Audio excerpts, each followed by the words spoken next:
Olá pessoal, sejam todos bem-vindos a mais um episódio aqui do Paulo Ferreira Podcast e hoje eu estou com um convidado muito especial, o engenheiro Pablo Arcelino. Tudo bem, Pablo?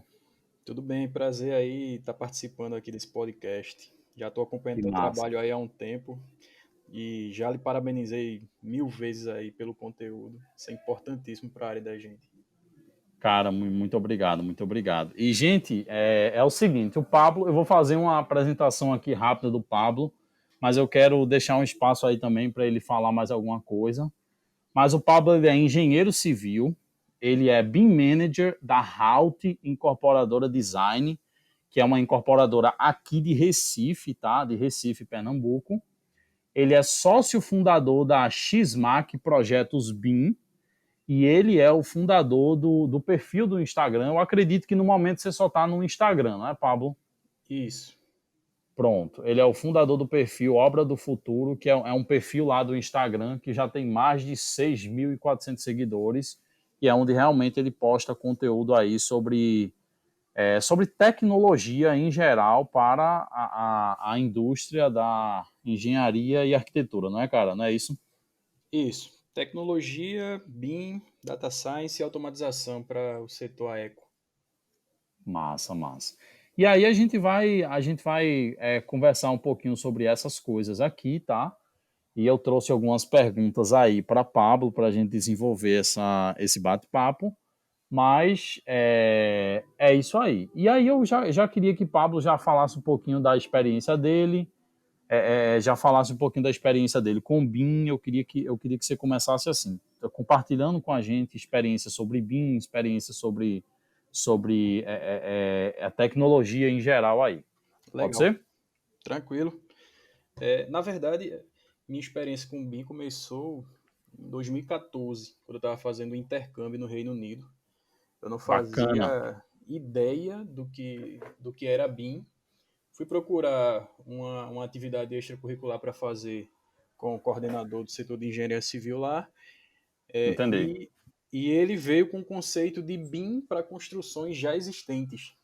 A gente fez uma pesquisa de BIM para construções existentes. O interessante é que eu não sabia o que era BIM. Eu estava na faculdade, ok? Mas no Brasil não era tão difundido ainda. Não que a gente já esteja num estágio tão avançado assim hoje em dia, mas em 2014 ainda, assim, a gente estava engatinhando muito mais do que hoje. E quando eu assim, entendi o que era o conceito de BIM, fez todo o sentido para mim, até porque indústrias como a automotiva, por exemplo, já tem esse conceito de você simular o que vai acontecer com o carro antes do carro ser fabricado. Pois é. E a indústria da construção, lógico, alguns argumentam que não é indústria, etc, não sei o quê, mas assim, o setor da construção civil, a gente não tinha tanto isso, ainda não tem tão desenvolvido hoje em dia, por N fatores. Eu costumo elencar três, né? Que aí seria o produto final da construção civil, ele é o protótipo. Então, é interessante, enquanto nas outras indústrias você não lança o protótipo, o produto final ele é baseado em protótipos. Na construção civil, não. O nosso produto final é o protótipo. Entendi. A gente depende de várias partes envolvidas diferentes para cada empreendimento que a gente realiza. Então, normalmente, não necessariamente são as mesmas pessoas que produzem determinado empreendimento. Em cada empreendimento, você vai mudando e lógico, as A equipe, né? condicionantes. A equipe muda, as condicionantes mudam do local, várias coisas mudam dependendo de quando você está fazendo, depende da época do ano, se está chovendo, se está e a falta de economia de escala também. Então, esse é o terceiro fator que eu costumo elencar. Se, se na produção de carros, por exemplo, você tem um ganho de economia de escala, então chega um ponto que se torna viável você gastar tanto. Na construção civil, como você acaba não replicando tanto, você perde um pouco no ganho de economia de escala. E aí, Perfeito. eu entendi isso na época, eu achei fascinante, comecei a trabalhar com BIM. Entrei na empresa Júnior quando eu voltei. Entrei não, na verdade eu fui um dos fundadores da Prisma, consultoria, que é a empresa Júnior da UFPE, a Universidade Federal de Bacana. Pernambuco. E eu costumo dizer que a Prisma foi a primeira empresa a fazer projetos, só projetos em BIM aqui em Pernambuco. Porque Bacana, velho. a galera que começou a aprender, que começou a desenvolver projetos a partir da Prisma, a gente só fazia projetos em Revit, projetos seguindo conceitos BIM, isso em 2015. E de lá Bacana. para cá, eu trabalhei na parte de orçamento e planejamento, com BIM, e depois entrei como estagiário na época, em 2017, na Halt, que é uma incorporadora e construtora daqui, que a gente faz empreendimentos voltados tanto para o setor residencial como para o setor hoteleiro de alto padrão. E a Halt, desde o início, ela faz todos os seus projetos exclusivamente em BIM, então a gente não tem esse negócio de fazer em DWG. Isso aí eu acho até interessante, porque a galera que trabalha lá não sabe tanto mexer no AutoCAD. Sabe muito mais, assim, domina tudo que tem, o que lhe compete no Revit, que é a ferramenta que a gente usa. Mas se você vier com AutoCAD, aí já surge, Entendi. já surge um Entendi. certo desconforto, porque a gente já entrou. E eu creio que isso é uma coisa que está acontecendo no mercado, que várias pessoas estão entrando no mercado de trabalho sabendo mais ferramentas BIM do que sabendo ferramentas 2D, né? E aí, É. em 2018, junto com o meu sócio, a gente fundou a XMAC Projetos BIM, que aí é para projetos de instalações prediais, projetos complementares e outras soluções exclusivamente voltadas para BIM. Então, a gente trabalha normalmente para construtores, incorporadoras, e etc. E eu criei também a página Obra do Futuro, que é basicamente como um repositório de novidades, de informações, de tudo aquilo que a gente vai consumindo ao longo dos nossos empreendimentos. Eu vou documentando lá, para compartilhar também com as pessoas. Entendi. Bacana, velho. Muito bacana. Cara, eu conheço um pouquinho da história da Halt, tá? Inclusive, uma coisa que eu nunca contei em lugar nenhum. Na época que eu fiz o teste para ir lá para Porto, Esquadrias, que é onde eu estou até hoje, eu fiz uma entrevista antes da entrevista da Porto, que eu fiz uma entrevista na Halt com o pessoal lá, só que na época o pessoal estava precisando de alguém mais focado na parte de pós-produção de imagem, 3D, Uhum. essas coisas. Ah, legal. Não era muito na parte de Revit, né? Porque, inclusive, eu até falei isso lá na entrevista. Eu disse, cara, eu estou realmente procurando um emprego, um estágio, né? Na época era estágio, um estágio onde eu possa focar no Revit, que é o que eu quero. E aí a galera disse, Paulo, aqui a gente já tem uma equipe de Revit e tal, enfim. Aí eu acabei ficando na Porto Esquadrias, mas eu conheço bem, assim, algumas... Inclusive, lá na Porto, a gente pegou alguns projetos da Halt para orçar, entendeu? Sim, tem alguns E aí projetos com a Pórtico, sim, eu lembro disso. Pois é, e aí eu tive contato com alguns modelos de vocês, com alguns projetos, e realmente são projetos que a gente vê, são projetos diferenciados para a nossa região. E assim, é muito bacana, assim, realmente é uma empresa que eu admiro bastante em relação à arquitetura, sabe? A qualidade arquitetônica dos projetos. Sim. E, cara, eu queria que tu falasse um pouquinho, velho. A gente já entrando aqui no nosso tema, quais são as principais inovações que estão acontecendo no mercado da construção civil que tu tens observado? Quais são as principais inovações do momento que a gente tem que estar ligado? Uhum.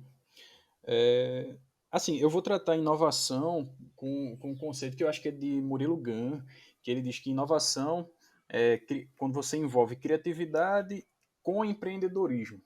Eu acho que até Maurício Benvenuti também fala no livro dele, Audaz, que você de fato só inova se você tem algum resultado financeiro. Se você não tiver um resultado financeiro em relação ao que você fez, talvez não seja inovação, talvez seja mera criatividade, né?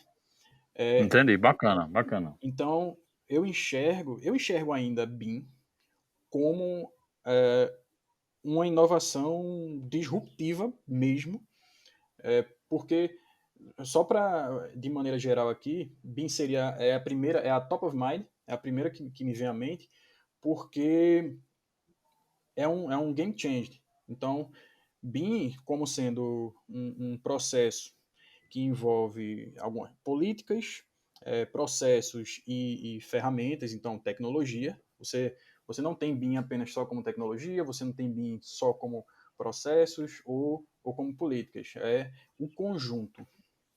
Quando você tem esse conjunto que você consegue simular não só construção, mas também operação, a questão da manutenção, a parte de projetos, você simula aquilo que você vai fazer antes, você está gerando protótipos. Eu costumo definir BIM como isso, a simulação de forma inteligente antes de você fazer algo, para que você use aquilo como protótipo. Como eu falei, a indústria da Bacana. construção, ela costuma não ter protótipo. O protótipo já é o produto final. Então, como é que a gente pode fazer para a gente é, ter esses protótipos? A gente simula. Para simular, a gente precisa definir direitinho esses processos, essas políticas e essas ferramentas. E aí, quando eu falo processos, entra toda a questão de BEP, entra a questão de definições de nomenclaturas, etc. Quando eu falo de políticas, eu estou lidando de contratos, estou lidando de formas diferentes de contratação.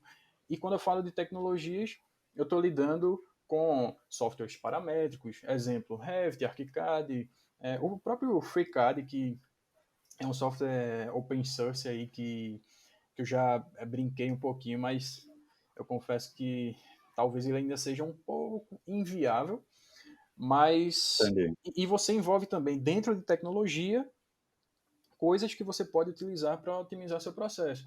Então, o próprio Dynamo, que é programação visual voltada para a parte de design, você utiliza Python para automatizar algumas coisas, programação, de fato, voltadas para a engenharia, para a arquitetura, para projetos, para a própria construção.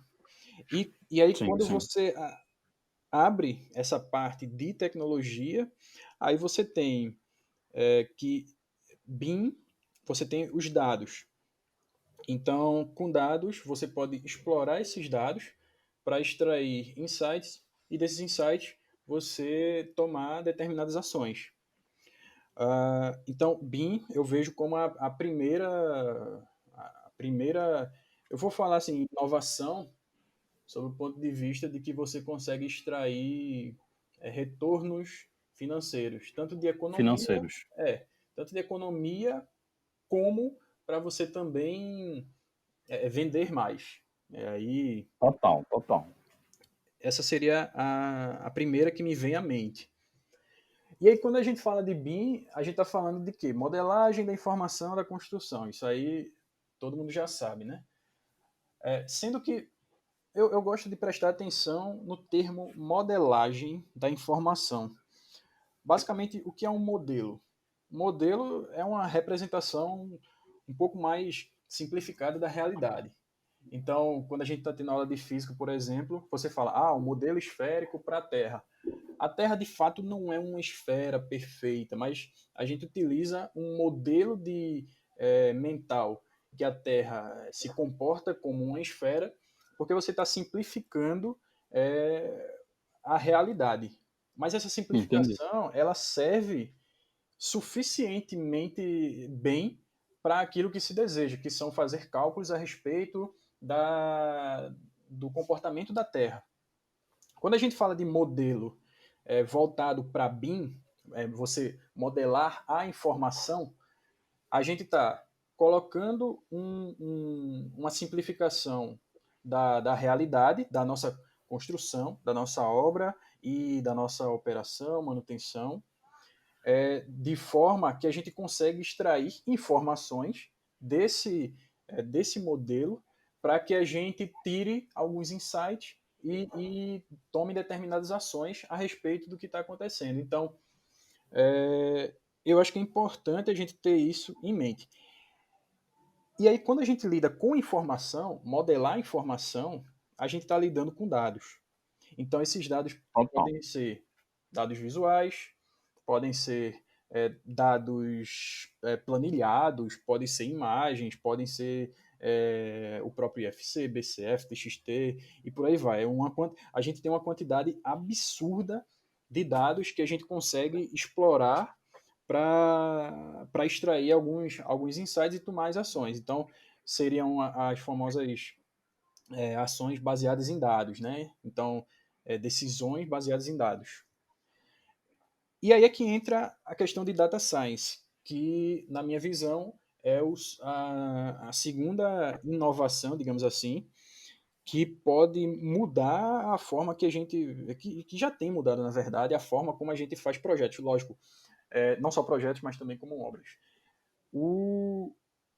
A construção civil, como eu falei, ela ainda engatinha, mas o potencial que a gente tem com data science, e eu posso explicar aqui rapidamente a visão que eu tenho sobre data science voltada para a construção, esse Certo. potencial é muito grande da gente extrair informações relevantes.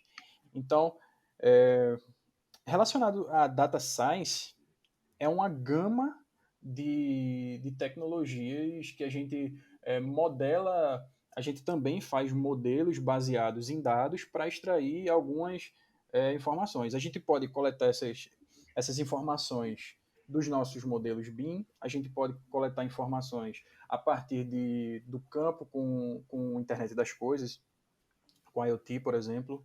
A gente pode extrair informações dos nossos arquivos gerados. Então, essas informações elas estão espalhadas ao longo do ciclo de vida do empreendimento das mais diversas formas. O desafio é a gente ter formas otimizadas de a gente coletar todas essas informações e extrair resultados a partir disso. Então, o próprio machine learning, que é o aprendizado de máquina, ele está dentro desse escopo aí de data science, né? Que seria Entendi. você utilizar a máquina para aprender com os dados que foram gerados e a máquina ela vai sem fórmulas, ela vai lhe dar previsões a respeito de quando alguma coisa se comportar baseado naquilo que ele já tem como histórico. Entendi. E aí, com isso, a gente tem também inteligência artificial, que aí seria uma. Machine learning está dentro do campo, né, de inteligência artificial. Inteligência artificial é um campo que engloba várias coisas que simulam a inteligência humana para determinada tarefa, determinado aspecto, mas de forma otimizada. Entendi. Então, Porque, diga lá. vê, só para me corrija se eu estiver errado, tá? Porque assim, o que você está falando de data science é justamente, digamos assim, é a ciência, né? Eu posso chamar de ciência, é a ciência que estuda todas essas informações e tantos processos de obtenção dessas informações, a geração e análise de dados, né? E Isso. aí essa inteligência artificial é justamente outro conceito. Então, o conceito é esse do data science. O conceito de inteligência artificial seriam justamente as máquinas, computadores, né? Uhum. Eles conseguirem analisar, meio que tentar entender, interpretar aquelas situações, não interpretar de uma forma subjetiva, né? Mas interpretar assim, de uma forma baseada em dados, entender essas situações e apresentar alternativas. Então, Exatamente. e isso é importante porque quanto mais informação a gente tem na construção, e a gente está falando de informação, pelo que eu estou entendendo que você está falando aí, é que não é só informação de o revestimento da parede, coisas do edifício, isso também é importante, mas informações sobre o local onde o edifício vai ser construído, informações sobre o estilo de vida das pessoas que moram ali, porque isso vai impactar o edifício, Exato. enfim, tudo isso, né? Exatamente. Pode ir desde a concepção, desde o do estudo de viabilidade de um determinado empreendimento, tanto sob o ponto de vista arquitetônico, como sob o ponto de vista financeiro, até passando pela venda, passando pela construção dos canteiros, pela construção da própria Total. obra, pela operação. Então, essas etapas, elas produzem uma quantidade muito grande de dados e a gente ainda está aprendendo a utilizar esses dados de forma efetiva, né? Ou seja, de A forma. utilizar e a coletar, né? Eu acho que a coletagem de dados também é um grande desafio. Tu concorda, Paulo? Eu concordo que é um desafio. E aí, quando a gente fala de coleta, a gente normalmente subdivide em dois pontos. Seriam aquela coleta que você já coleta de forma organizada e a coleta que você pega de forma não organizada, ou seja, de forma não Entendi. estruturada. Quando a gente coleta de forma organizada, ok, você tem um trabalho anterior para coletar, mas quando você coleta de forma não estruturada, a gente consegue fazer o que se chama de Big Data, né? Que você pega uma quantidade grande de informações de forma desorganizada e tenta extrair alguns insights a respeito daquelas informações, é, sendo que antes você não, ou seja, só para representar aqui, ela não vem, por exemplo, em forma de planilha, com cada coluna certinha Entendi. e cada linha certinha. Quando você trata de Big Data, você trata de informações que você clusteriza comportamentos, ou seja, você agrupa comportamentos daquelas informações e aí você consegue extrair insights a partir disso. Entendi, bacana. E assim, a gente vê, e eu acho que esse foi a maior vantagem do BIM, na verdade, porque hoje a gente lida com informações e a gente vê que informação é o X da questão, né? Isso. Então, assim, e quanto mais informações você tem, mais problemas você consegue prever, mais coisas você consegue analisar. Tem muitos casos, por exemplo, um caso até extremo, tá? Porque hoje eu acho que a gente já tem bastante informação para não acontecer isso. Mas, por exemplo, às vezes você projeta o edifício pensando numa coisa e ele não atende às suas expectativas. Então você projeta aquele edifício pensando que vai haver um grande fluxo de pessoas, um edifício comercial, por exemplo. Uhum. O fluxo de pessoas vai aumentar nessa avenida ou nesse local, e às vezes não é isso que acontece. Então, muitas vezes você não consegue, você tem esses erros, eu sei que tem coisas que você não consegue prever, mas quanto mais dados você tem, mais possibilidades você tem de você estar prevendo essas coisas e justamente aquela que engloba naquela parte de estudo de viabilidade que tu falaste, né? Que é extremamente importante você estar com esses dados para você saber se o que você está querendo fazer é viável ou não, né, cara? Isso. Eu só tomaria um pouquinho de cuidado em relação a você dizer que quanto mais dados você tem, melhor. Certo. Mas, por exemplo, eu posso fazer um paralelo aqui com o desenvolvimento de projetos em BIM. Às vezes, não necessariamente a gente quer um modelo com uma quantidade muito grande de dados, uma quantidade, assim, com informações para tudo que se tenha naquele modelo. Exemplo, às vezes eu não quero saber o preço da porta, o fornecedor, etc. Eu só quero, para aquela etapa de projeto, uma representação geométrica da porta e que ela seja contabilizada como uma porta. Eu não quero as outras Entendi. informações.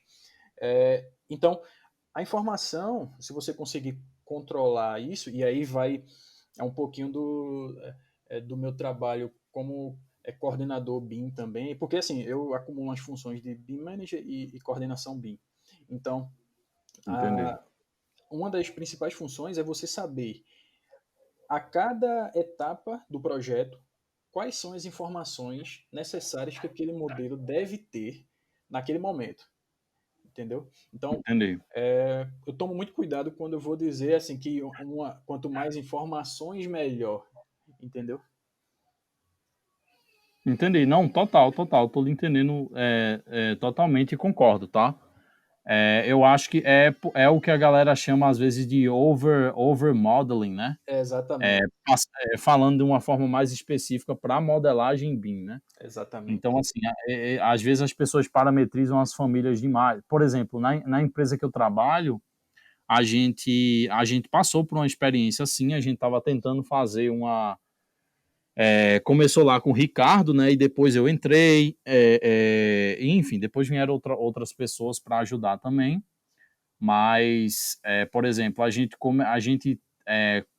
como a necessidade lá era ter a informação específica de todos os componentes de uma esquadria, de uma janela, de uma porta, porque a gente está tratando de compra de materiais, a gente está tratando de fabricação, então a gente precisava saber, a gente precisava do quantitativo de parafusos, do quantitativo de perfis, Uhum. e assim, por exemplo, uma família, por exemplo, que a gente faz, que vai nos dar essas informações para que a gente possa comprar, porque se não tiver contabilizado ali o parafuso, não vai ser comprado, entendeu?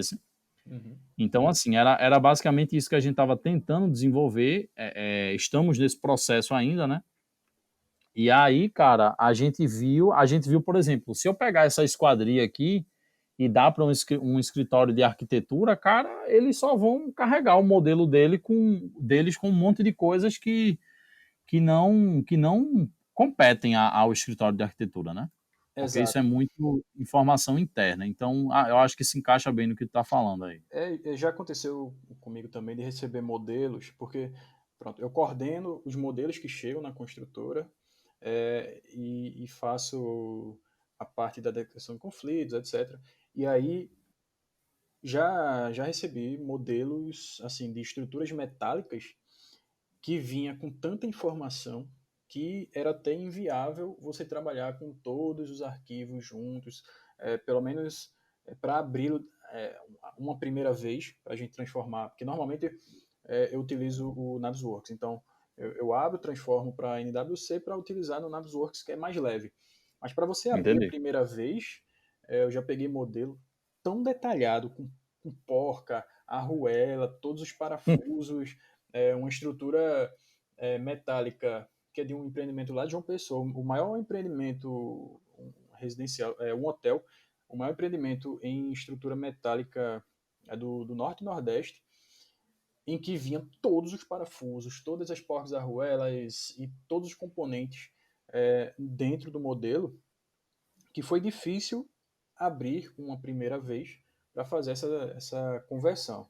E aí o que Entendi. um coordenador BIM normalmente faz é a gente conversa com as partes interessadas e aí alinha que a partir de agora, já que aconteceu entre aspas, o erro, a partir de agora a gente tem que receber, eles têm que dar uma limpada, mandar num LOD menor, no LOD 200, que só vai vir a geometria um pouco mais limpa para a gente fazer uma compatibilização geométrica e isso Entendi. tudo é isso. Nesse caso, eu não diria que seria um overmodeling, porque a empresa, ela Eles também, precisavam dessas informações, né? eles precisavam, porque eles também Você fazem, não, mas eles precisavam no modelo dele. exatamente, eles também fazem a construção, eles que montam. Então, eles precisavam saber Entendi. tudo isso, mas a gente não precisava. Então, quando eles enviassem naquela etapa que a gente estava naquela época, a gente deveria ter anteriormente alinhado que a entrega fosse em lote 200, etc. E a partir dessa situação, isso nunca mais aconteceu. Então, Entendi. é um processo iterativo, né? Não é interativo, iterativo, né? Que você vai aprimorando à medida que vão acontecendo as coisas. Não, com certeza. E tem muito isso. Assim, a gente tem toda a teoria aí, já tem muito conteúdo de BIM, só que na prática, muitas vezes essas coisas vão acontecer, sabe? Às Uhum. vezes a empresa está começando no BIM, a empresa está ainda tentando encontrar a melhor maneira de fazer as coisas. Por exemplo, nesse caso aí, como você acabou de descrever, o cara, ele te mandou um modelo que para ele servia. Então, é como você falou, nesse caso não seria um overmodeling, porque ele estava modelando o que ele precisava.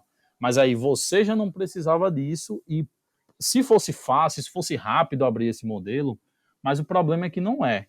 muitas vezes, né?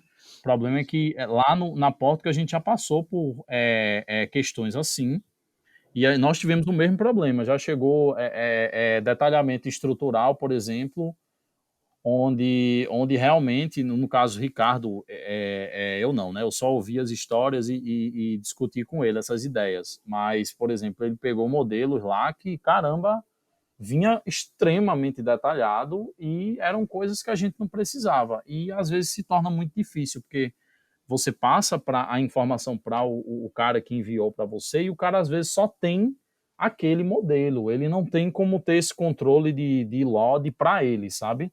Uhum. E aí não tem naquele momento. Ele deveria ter, mas eu estou dizendo assim, ele só tinha aquele modelo para passar. Então realmente é um assunto ainda que realmente a galera tem que evoluir. Enfim, compartilha aí um pouquinho com a gente qual seria a solução que você vê sobre disso, porque, por exemplo, o cara já tem um modelo que ele está super detalhado, e aí ele vai passar para você. Então ele tem que gerenciar uma outra versão desse modelo com um load menor. Qual seria a melhor solução aí, na tua opinião? É. A solução é, primeiro você tem que tentar prever essas situações e aí você documenta em BEP, que seria o plano de execução BIM. Você documenta quais são as informações que vão ser passadas para cada parte interessada. Ah, mas digamos que não teve um BEP ou se teve um BEP, isso não foi previsto. Aí Entendeu? nesse caso Que você tem geralmente que nem tem, geralmente infelizmente.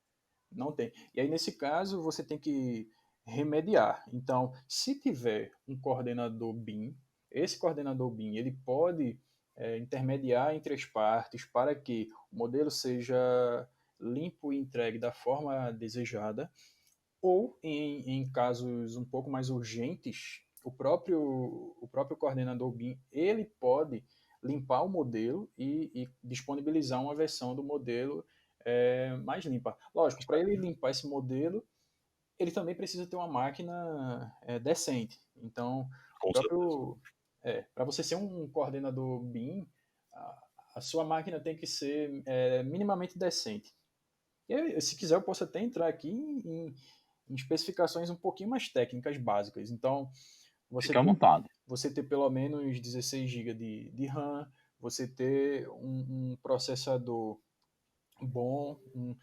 Se você estiver falando de Intel, aí eu sugiro um Intel da linha i7, a última geração, se possível, que não seja daqueles que comecem com a letra. Na verdade, que seja daqueles que começam com a letra H, né, que seria o high. E de preferência, se você puder, uma placa gráfica de qualidade. E por último, SSD. SSD é vida. Com certeza. Se você tiver uma Com máquina certeza. com essas configurações, assim, poucos projetos do cotidiano você vai ter trabalho em abrir. Não, com certeza. E assim, eu lá na empresa que eu tô, a empresa precisou realmente investir numa máquina muito boa e, primeiramente, você vê que é caro pra caramba, certo? Só que não tem para onde correr, cara. Não tem para onde correr. Se você trabalha com projetos, se você está trabalhando com modelos mais detalhados, que tem essa grande gama de elementos, informações. Você precisa ter uma máquina dessa, porque, cara, isso é produtividade, pô. Imagina você ter o conhecimento lá para trabalhar no negócio e o negócio tá travando toda hora, entendeu? Isso, é isso que eu ia dizer. Caro pra caramba, chega a ser até relativo. É sob dois pontos de vista. Então, o primeiro é esse que você acabou de falar. Se você documentar a quantidade de tempo que você passa carregando modelos, ligando o computador, porque sua máquina não é tão boa, e você multiplicar aí quanto é o custo da hora das pessoas que estão utilizando essa Com máquina, certeza. vai dar, por exemplo, um engenheiro. Se você tiver um engenheiro fazendo trabalho de engenheiro, eu vou dizer aqui que ele receba por baixo R$ 120 reais por hora. Então, ao longo da semana, o cara só de carregamento, a rede lenta, caiu a rede, volta, só aí você perdeu, sendo bonzinho aqui, vou botar aqui 3 horas. Por quê? Eu já documentei abertura de IFC em Revit para transformar para Revit e depois transformar para NWC 40 minutos em um arquivo. Se você abrir um arquivo desse por dia, você está perdendo 40 minutos por dia. Então, Pois digamos é. 3 horas que o cara gastou na semana, se a hora do cara for 120, vai ser R$ 360 por semana jogados no lixo. Você multiplica aí por 4 para fazer uma média mensal, você vai ter 4 vezes 360. Então, assim, você perde muito dinheiro porque Mais você não de está com uma 100 máquina. reais. Porque você não está com uma máquina boa. E o segundo ponto é o retorno sobre o investimento.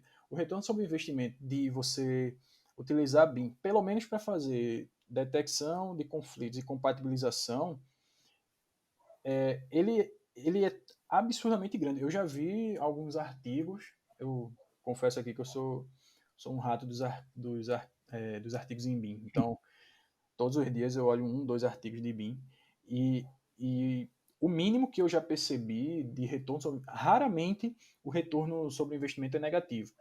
Exemplo, se você investir para fazer compatibilização e detecção de conflito, compatibilização, emissão de relatórios, etc., você raramente vai perder o dinheiro que você investiu. Se você investiu R$ 4.000 para fazer esse serviço, ao longo, sei lá, de 5 reuniões de compatibilização, normalmente você vai ganhar muito mais do que isso, porque você Em economiza. economia de material, economia de Exatamente. Economia de essas coisas aí. material, economia do tempo do engenheiro da obra, que ele não vai precisar tomar a decisão naquela hora, ele não vai precisar parar para ir lá e ver, não, aqui a gente vamos ver como é que a gente vai fazer, porque aquilo já vai estar, o modelo ele já vai ser compatibilizado o suficiente para que ele não precise perder tempo com aquilo.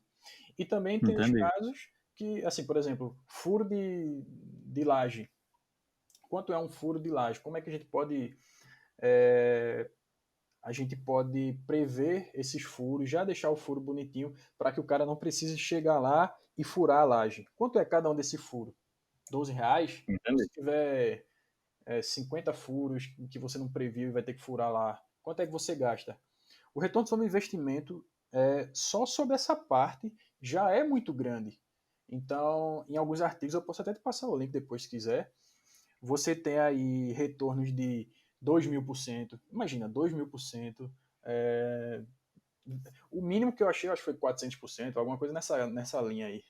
Então você Entendi. investe, sei lá, você investe 4.000, 5.000 para voltar no mínimo você economizar 20.000, 50.000, 100.000. Entendi. Entendi.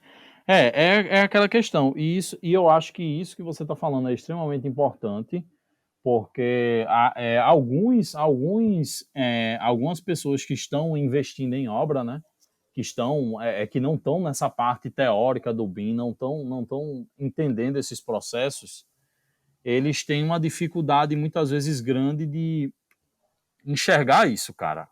Eu acho que, assim, e eu tô falando assim, eu não tô falando que está certo ou que está errado, eu tô falando do que eu vejo muitas vezes, de pessoas que realmente não conseguem enxergar essas vantagens, e é até um absurdo você não conseguir enxergar essas vantagens, porque realmente você vai ter um ganho enorme. Agora eu acho que o problema grande, cara, é não enxergar a longo prazo, entendeu?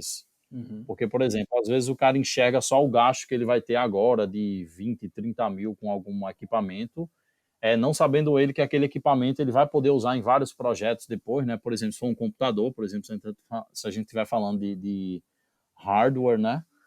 E aí, e sem falar em tudo isso que você falou, que eu acho extremamente interessante. Esse tempo que você perde, porque, caramba, já teve lá na porta muitas vezes. Agora, claro, isso era quando o arquivo vem muito de uma maneira que não está muito correta. Já teve arquivos que demoraram 30, 40 minutos para a gente conseguir fazer uma conversão, para a gente conseguir. Então, assim, realmente um debate muito interessante hoje, sabe? Uhum. Agora, Pois é. imagina quando você, além de você utilizar o BIM da forma, digamos, tradicional, você ainda consegue aproveitar outros tipos de dados. Então, por isso que eu digo, BIM, quando você une com Data Science e você automatiza alguns processos. O que é automatizar processos? Automatizar processos, basicamente, é você estar economizando o tempo do cara de ter que estar fazendo o mesmo processo várias vezes. O próprio Total. Dynamo, que você é um mestre aí, é uma forma É isso. que você consegue utilizar para automatizar vários dos processos de projeto. Então, se você economizar, nem que seja 1 hora da semana do cara, porque você automatizou processos, você está economizando sua hora de trabalho. Então, se você estiver trabalhando para você entregou um produto mais rápido, você pode fazer outro. Se você está trabalhando para alguém, esse alguém, você já está fazendo outra coisa, você está produzindo mais, e aí produzindo mais, você está fazendo com que o retorno sobre o investimento em você seja maior. Então, BIM, Data Science e automatização de processos, com essas três coisas que eu creio que são as principais hoje em dia, você consegue economizar muito, você consegue melhorar. A gente fala muito aqui de dinheiro, mas como você é arquiteto, eu sou engenheiro, a gente também preza pela qualidade dos projetos, pela qualidade da obra, Total. e a qualidade também é melhorada. Então, é como eu estava falando, é uma questão de efetividade, eficiência e eficácia. Não adianta também você entregou tudo, mas entregou mal feito, ou então você fez totalmente bem feito, mas não conseguiu entregar a um tempo hábil. Você tem que ser efetivo, você tem que ter eficiência, tem que ter eficácia.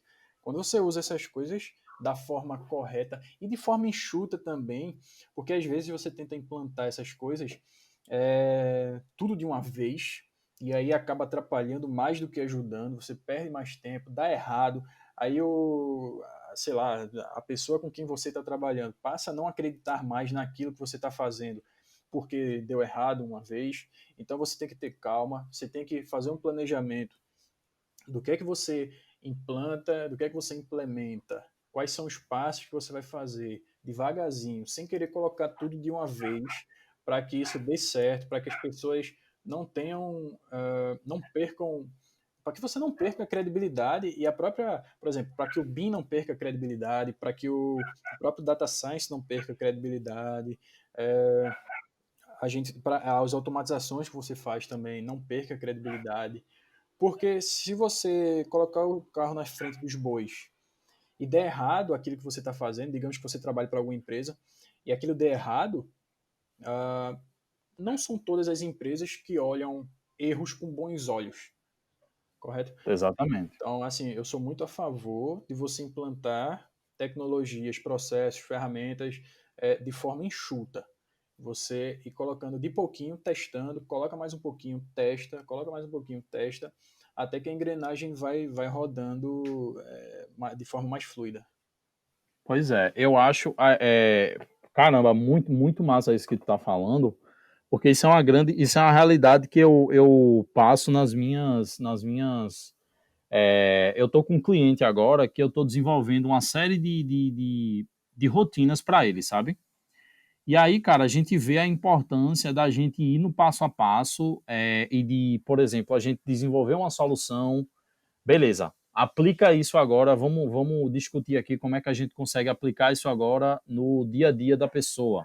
Então a pessoa vai usando, vai dizendo: eita, pô, tem isso aqui que não tá totalmente eficiente. A gente consegue mudar a lógica disso aqui, ou isso aqui é melhor para o processo. Então a gente vê que, por exemplo, se uma pessoa hoje chegar para mim e disser: Paulo, eu quero que tu faça 10 rotinas para mim assim, assim, assim. Tipo, você tem que ter um roadmap aí, um planejamento de. Eu não posso simplesmente desenvolver as rotinas para o cara e dar na mão do cara, por exemplo, e dizer: olha, tá às 10 aí, é assim. Porque não vai dar certo, entendeu? Uhum. Então, assim, isso já é uma coisa que eu vim percebendo nas atividades que eu faço, nos desenvolvimentos que eu faço por fora.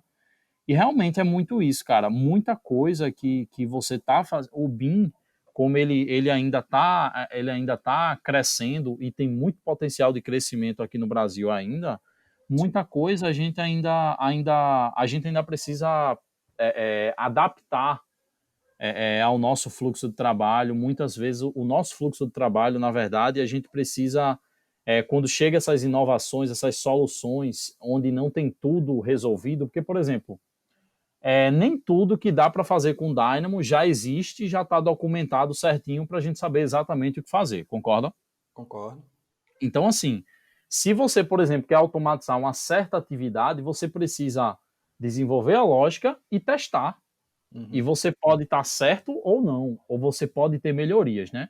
Porque Isso. geralmente você não está totalmente errado. Eu nunca fiz uma rotina para estar totalmente errado, porque você já entende o problema, então você já sabe que você tem que chegar ali, você já tem um objetivo. Isso. Mas às vezes você vê que precisa de uma série de amadurecimento na solução e uma série de melhorias que você só vê quando você coloca a mão na massa e começa a usar, Uhum. entendeu? E Então não tem pra onde correr. às vezes, é, você quer implantar alguma determinada tecnologia, alguma metodologia, alguma coisa só por implantar. Por exemplo, Entende?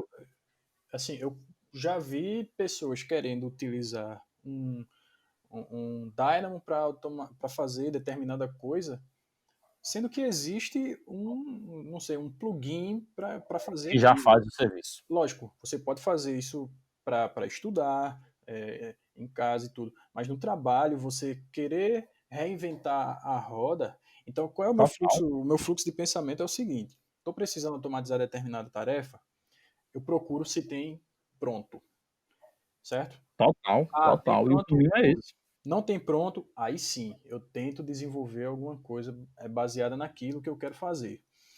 Mesmo que tenha pronto, e se eu quiser desenvolver depois para ver como é, para estudar, para brincar, aí eu faço depois em casa, por diversão, né? Mas você, Entendi, você no, você trabalhando, você querendo produzir, eu acho um erro você aplicar só por aplicar. Vou usar BIM entendi, 5D só por usar, BIM 4D, bora botar BIM 6D só por botar. Vai virar o velho elefante branco. pois é, cara. Quantas empresas eu não conheço que já contratou um modelo assim, faz em BIM. Primeiro que dizer faz em BIM já é meio estranho aos meus ouvidos, mas ok. Faz em BIM, o cara faz modelado no software paramétrico, etc., entrega, e o cara não faz mais nada com aquilo. É, ou seja, virou um elefante branco. Ou seja, ele Entendi. quis fazer só por fazer. Aí pega, não usa, ou então deu errado, e aí diz, esse negócio de BIM não serve para nada. Pois é. E, cara, tu falasse uma coisa muito importante, porque às vezes a pessoa, eu já vi pessoas que vão oferecer serviços em BIM e a pessoa promete o mundo, sabe? Diz, não, dá para fazer isso, dá para integrar isso com isso, dá para automatizar isso. Só que a pessoa às vezes promete uma solução muito longa, que é possível, a gente sabe que tem tecnologia para automatizar um monte de coisa e tal, mas o caminho é muito mais longo porque não depende só da pessoa que está implementando. Concordo. Você tem que garantir que a equipe vai estar absorvendo aquela tecnologia e vai estar usando aquilo de forma eficiente. E outra coisa, uma coisa que eu vejo quase todo dia, tem gente que está lascado no projeto, não, não vai dar tempo de fazer isso aqui, não, vamos desenvolver uma rotina de Dynamo. Cara, tu tá atrasado no teu projeto, e tu quer agora criar uma coisa que tu não sabe como tu vai criar, tu vai ter que testar para tu garantir que está realmente tem uma solução estabilizada aí para tu usar. E a pessoa não entende isso, sabe? E como você falou, quer implantar por implantar, entendeu? É, Então a isso é gente uma tem que coisa tomar muito perigosa também. cuidado com isso. Eu já mandei algumas propostas para implantação que a construtora diz assim, eu quero fazer em BIM. E aí, o que é que a gente normalmente faz? A gente dá uma proposta mínima viável para a implantação de BIM, de forma enxuta.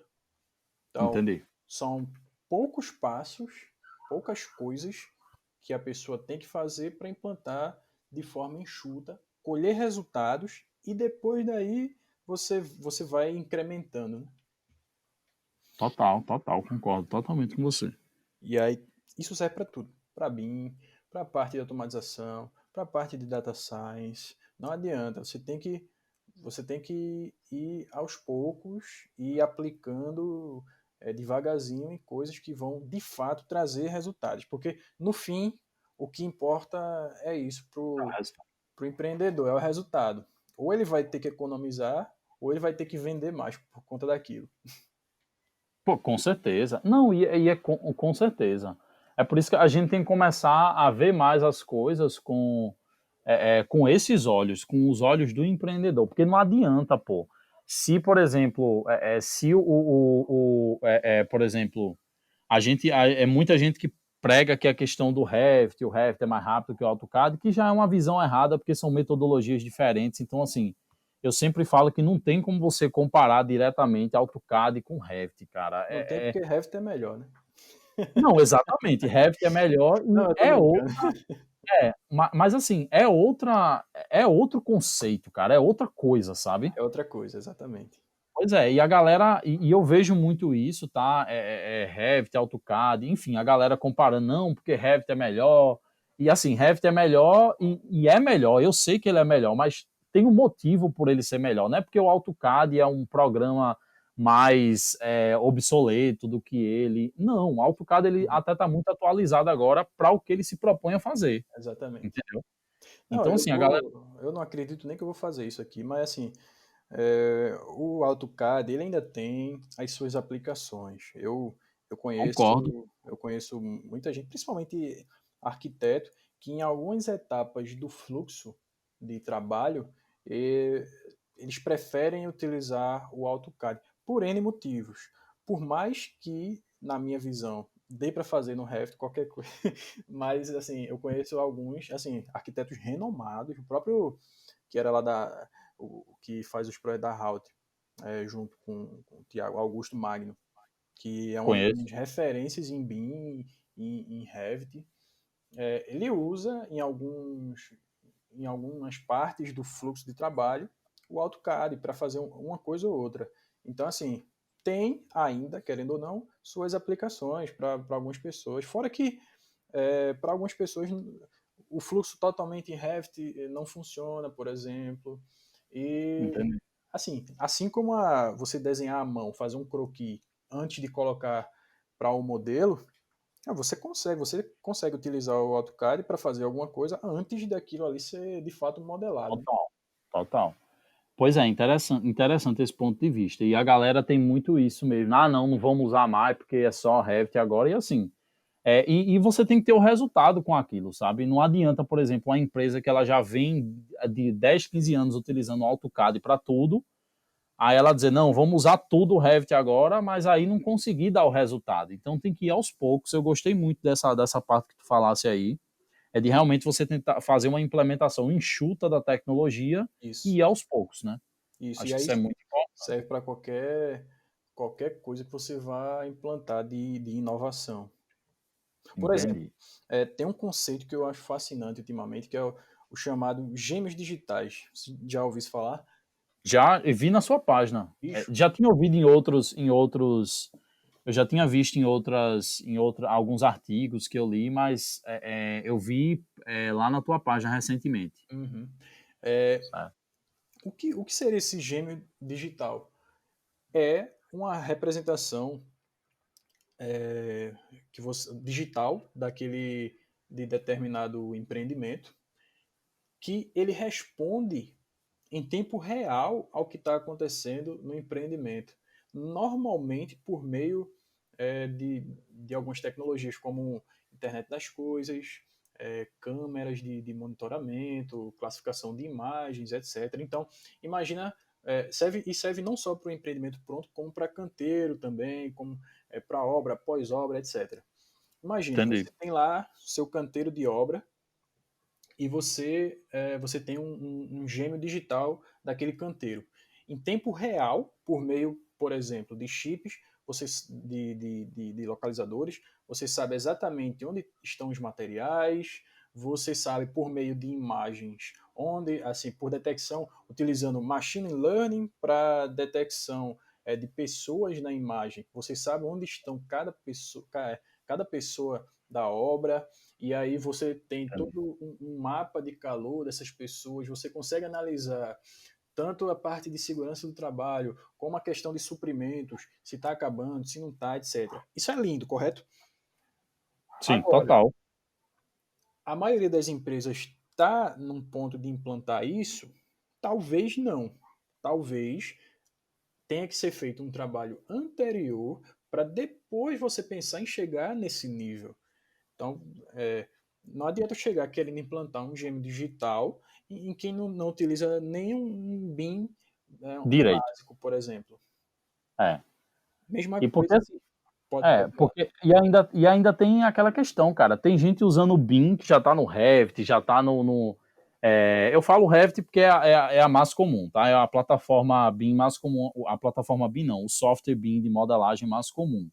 Mas assim, não é só Revit. Mas assim, tem gente que está usando já essas tecnologias e não está fazendo direito ainda. Você sabe que isso é uma realidade ainda de alguns escritórios, sabe?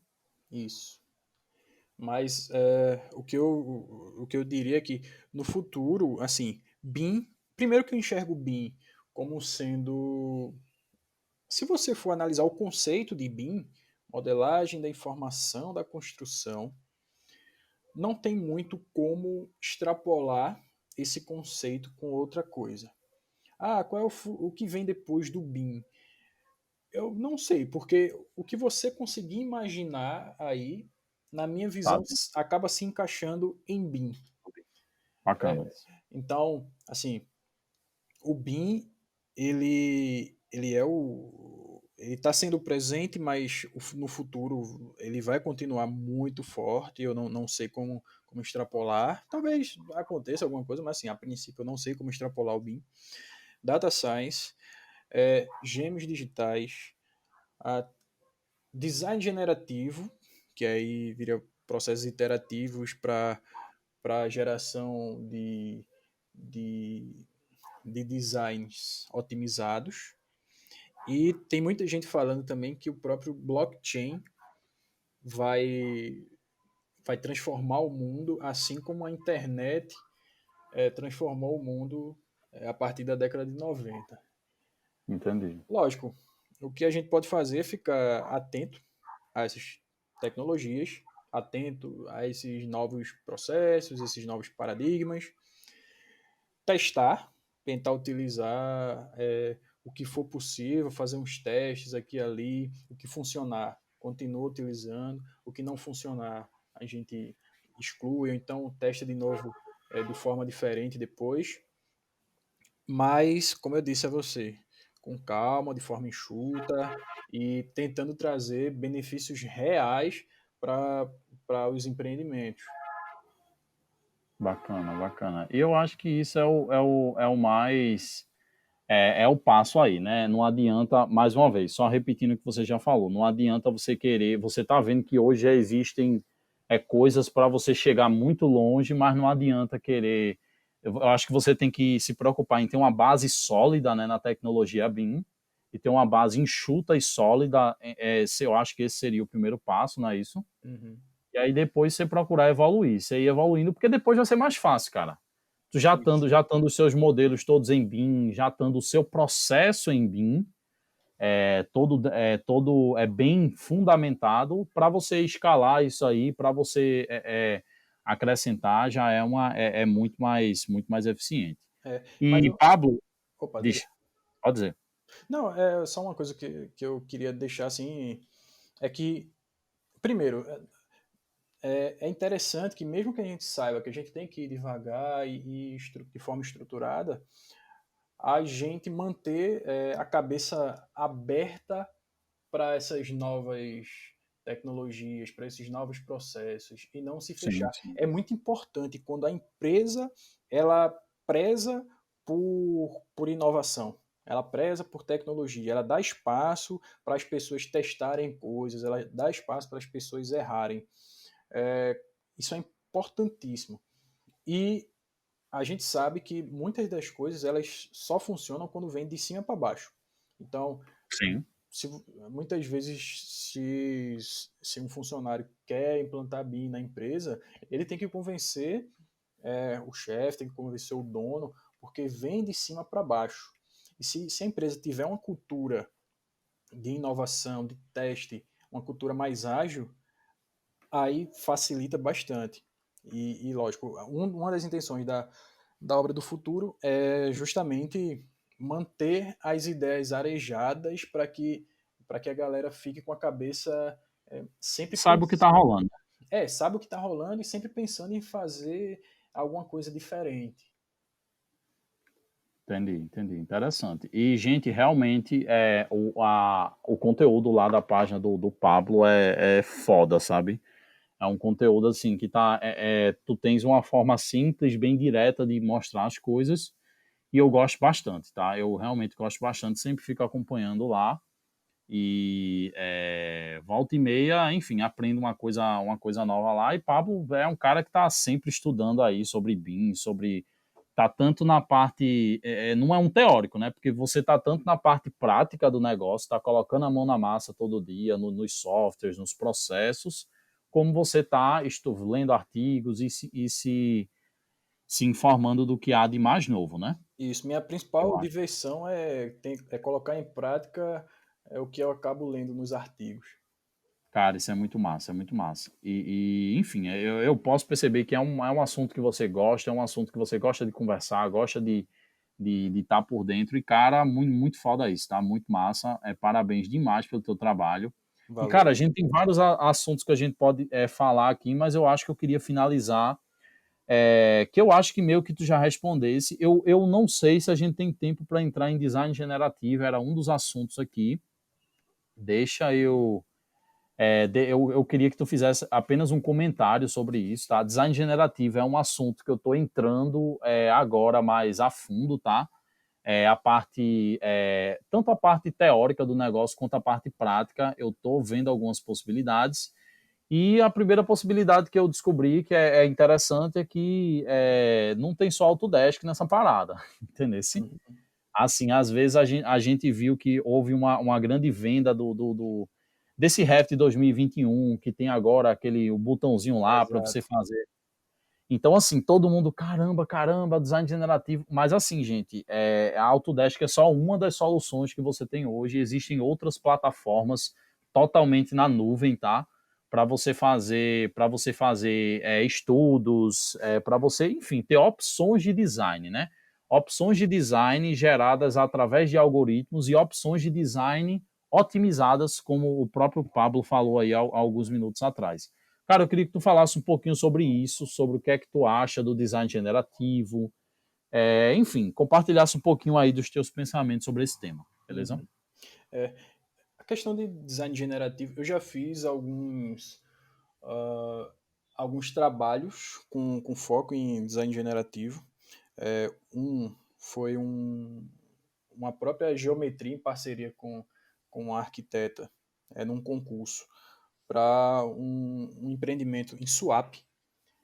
Bacana. E a gente utilizou design generativo para a gente modelar a forma da estrutura baseada na ação do vento. Então, dependendo da inclinação do vento, da incidência do vento, a geometria ela foi otimizada para que o próprio mar, digamos assim, de forma poética, é, desse a forma do empreendimento. Então, isso é Entendi. uma das possibilidades. O que, é que a gente fez? A gente pegou, criou uma forma primordial, e aí a gente utilizou o vento como variável, e aí dependendo de como fosse, a gente gerou é, várias formas rotacionadas e etc., baseadas no vento, e escolheu a forma ótima é, que, em relação ao vento, ou seja, a que dava menos incidência do vento, etc. Eu já fiz Entendi. uma iniciação científica na época da faculdade, na parte de estruturas voltada para método dos elementos finitos, que o professor ele queria muito também tocar na parte de otimização estrutural baseada em algoritmos que gerassem várias estruturas e a partir dessas várias estruturas você vê qual é a estrutura ótima para que elas aguentassem determinada sobrecarga. Tem alguns empreendimentos lá fora que a estrutura já foi feita também baseada em otimização topológica, otimização de geometria, etc., e otimização de comportamento estrutural.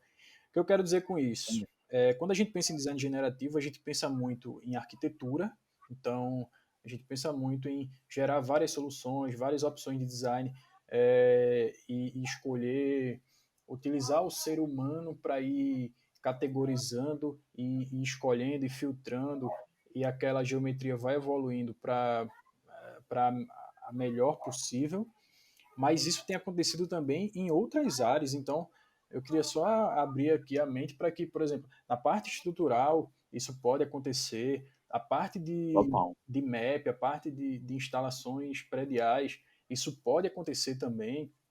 Imagina você gerar várias opções de projeto de esgoto de forma generativa e você ter a forma ótima, digamos assim, de acordo com o comportamento do edifício, etc.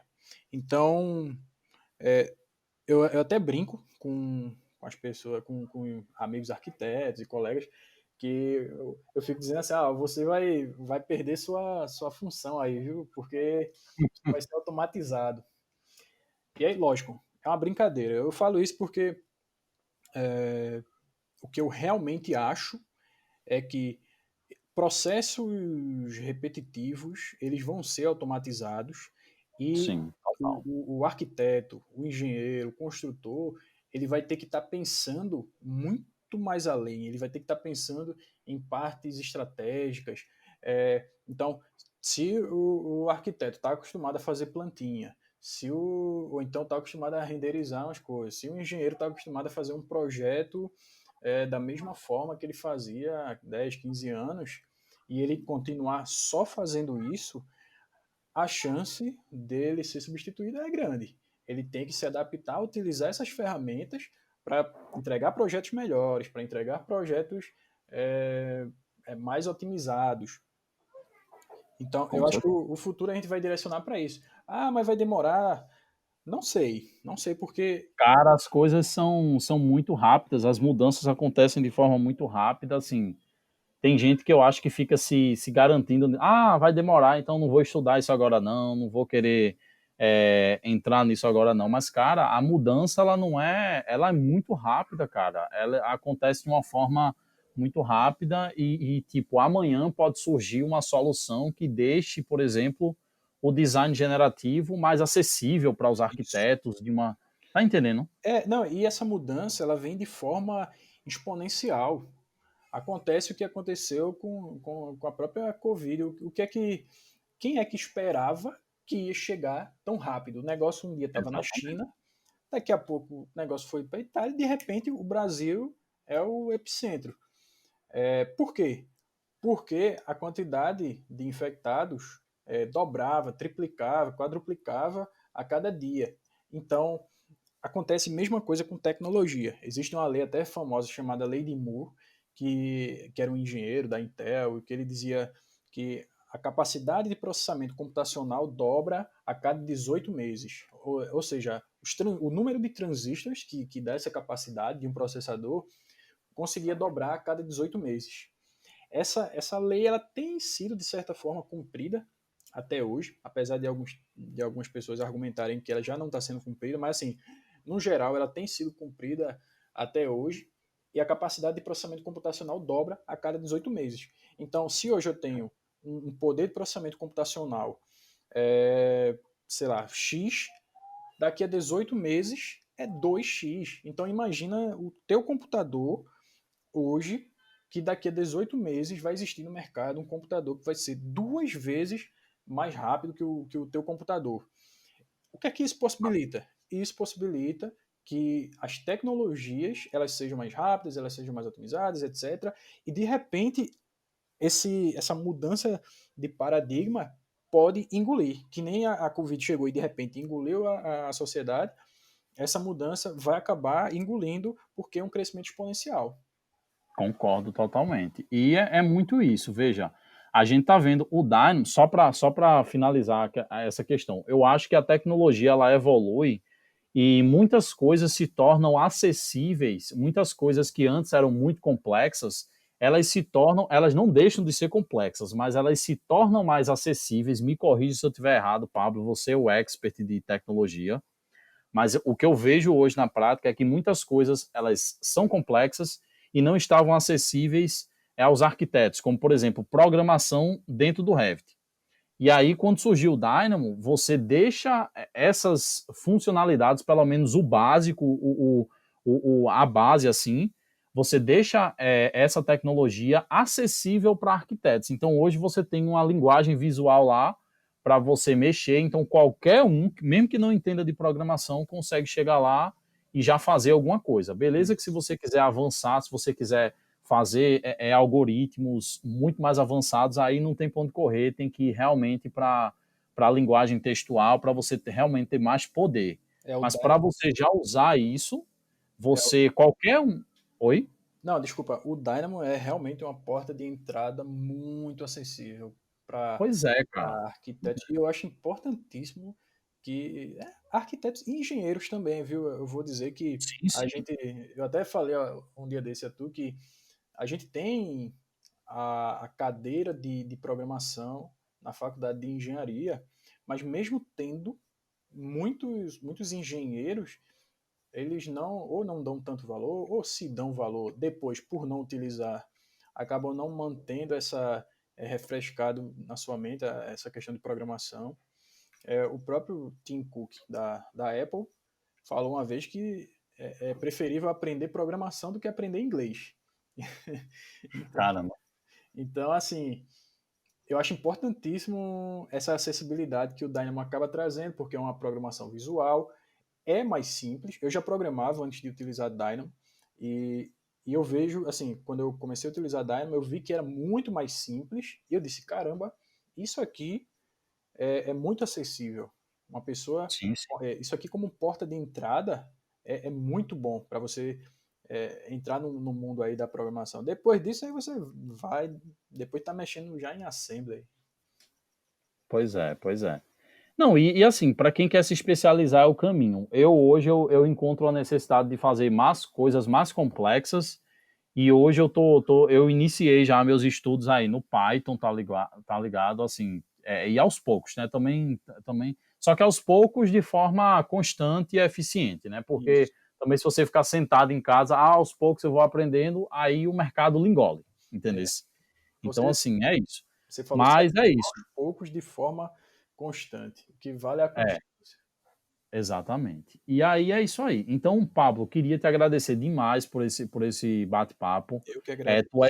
tu és um cara que tem muito conteúdo aí. Eu tenho certeza que quem escutou esse podcast todinho, com certeza tirou vários insights aí, tirou muitas coisas legais para já pensar em estratégias para aplicar no seu negócio.